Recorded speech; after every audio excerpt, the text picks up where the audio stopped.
Hi friends, I'm starting a new video series called Paddu series. There are many varieties of this takoyaki style Kozhi Paniyaram or Paddus that is prepared across South India, and today I'm going to be featuring chicken Paddus. So this is very special. It tasted really good. I tasted this at a restaurant. The ingredients that I'll be using is minced chicken.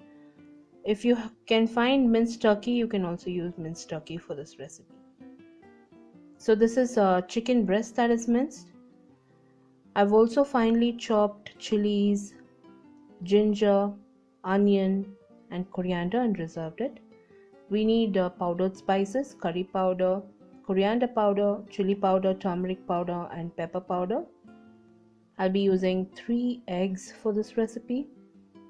And apart from that, we'll also require baking powder and cooking soda, all-purpose flour and fine semolina. If you can find Bombay Semolina, try to use that. And we'll also be using ginger and garlic paste. If you cannot find Bombay Semolina, that's not an issue. You can use regular upma rava for this recipe. I'm going to start preparing the chicken first. So I've heated oil in a wok. I've added the finely chopped onion, chilies, ginger and coriander. I'm going to fry the onion till it turns transparent.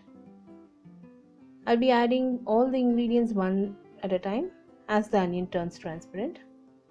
So along with the onions, I'm also going to be frying the ginger and garlic paste. We need to eliminate all these raw flavors before we add the chicken. The recipe is very simple. It takes a little bit of time and patience, that's about it. So I've also added the dried spices, the curry powder, chili powder, turmeric powder and the pepper powder. I'm just going to fry it for a minute's time. Place it on low flame and keep frying all your ingredients one at a time. And I've added the minced chicken. So I would like to give one tip over here. Since this is chicken breast meat, it might tend to go a little bit dry. So don't allow the chicken to cook in its own juices. Add water and cook your chicken. So I've added salt as per taste now.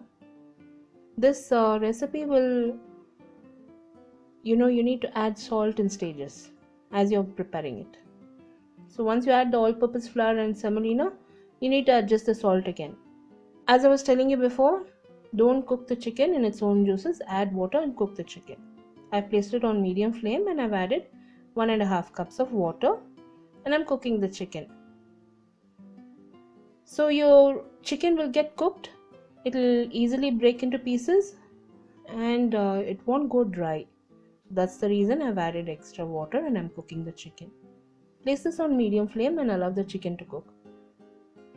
The recipe in detail will be posted in the description box below this video, or you can click the icon about this video which will direct you to my blog.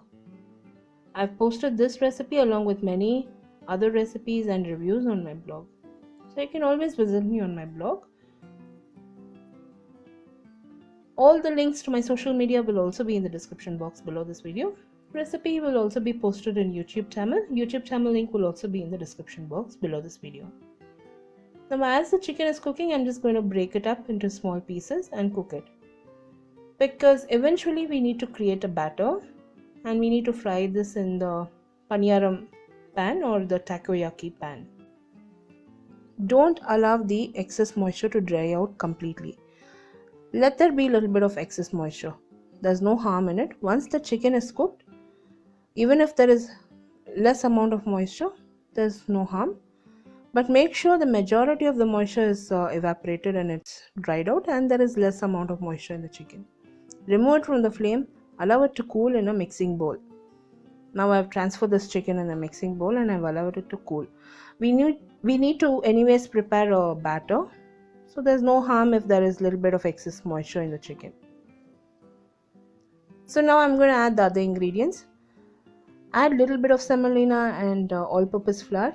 Add it in batches. You can divide the semolina and all-purpose flour and add it in batches because it will not get clumpy. I'm going to add the baking powder and the cooking soda. We need to mix all these ingredients first, and then we'll add the other half of the flour along with the eggs, and we'll make a fine batter. As I was preparing this chicken batter, I was also taste testing it, and I got to know that the amount of chilies that I added was very less, and the salt also, we needed to add extra salt. So that's the reason I'm telling you, when you're preparing your chicken masala, add excess amount of chilies. The heat will reduce eventually because we are adding all-purpose flour and semolina. It soaks up all this chili and salt. So it is no issues if you add excess amount of chilies and salt in the beginning itself. Now I've started to add the remaining semolina all-purpose flour, and I've added 1 egg at a time. I will be mixing all of this till I achieve a fine batter. Make sure there are no lumps. Also check for salt. Keep taste testing it. There's no harm in taste testing.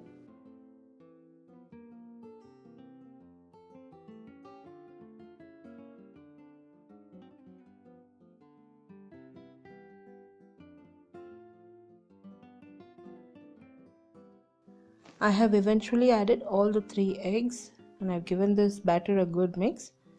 Allow this batter to rest on the kitchen counter itself for 15 minutes.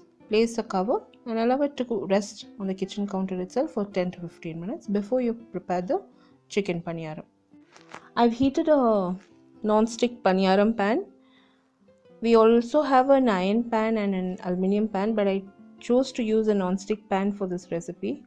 I did not want my chicken batter to stick. So I've heated it on medium flame and I've added excess oil. It's about a teaspoon of oil for each mold. And once the pan has heated thoroughly, at that point I'm just going to start ladling the batter. So 1 scoop of batter is what I added per mold, and this will puff up. So you'll have to add the batter, close the lid and allow it to cook. It will eventually puff up because I've added the the cooking soda and the baking powder. So this will eventually puff up and it will turn out to be a perfect ball like. You need to cook this on medium to low flame. The chicken is already cooked, only the eggs and the raw flour has to get cooked. So place this on medium to low flame and cook it. You can turn it after a minute's time once you have ladled the batter.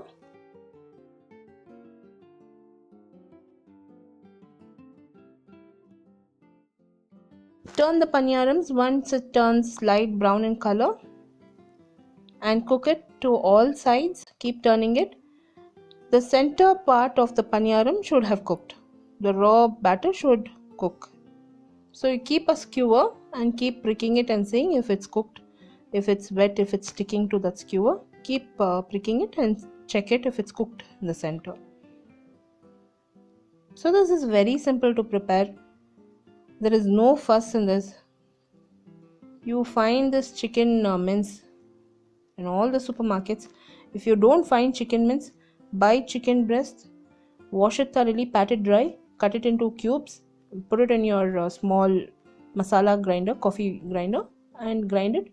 You can achieve a good chicken mince at home. So do try this recipe. It's very nice.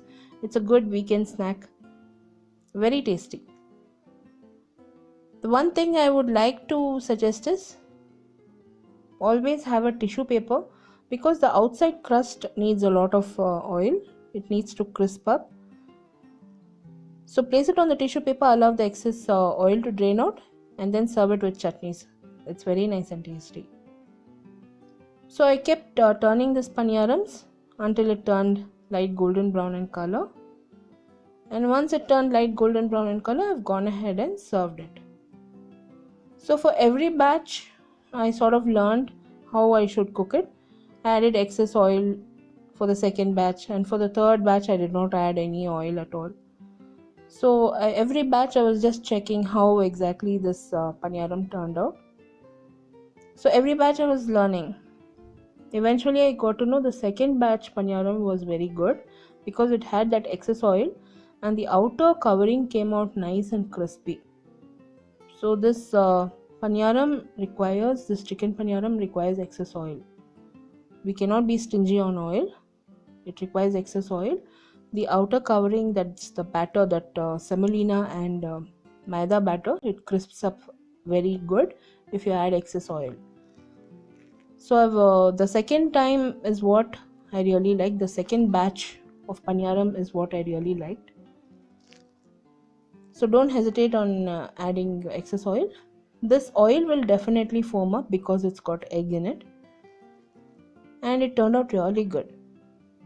Do give this recipe a try, friends. It turned out very nice. You can serve it with mint chutney. You can serve it with chili garlic chutney.